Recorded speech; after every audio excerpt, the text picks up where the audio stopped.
If you see this Filipino barber, run! This Filipino barber is the Philippines' most top barber. If you find yourself getting the service from this Filipino barber, you will question your existence.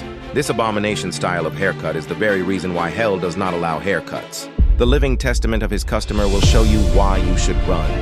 Sabi ko dito lang. Oh, sakto lang yan. Pogi ka naman eh. Oh. Pantay naman, tingnan mo. Oh, sa kabila. Oh, tingnan mo sa salamin.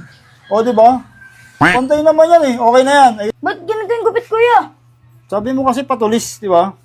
Papagalitan ako nito ni mama. Sabi mo patulis yung patilya. Look, Ayun na. papagalitan ako ni mama nito. Patulis naman yan ha. Oh. Tama naman na, patulis yung patilya. Oh.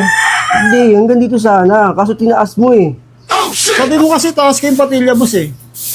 Oh. Ay, Yung level cut, yan o, pantay naman boss ah. Okay na yan?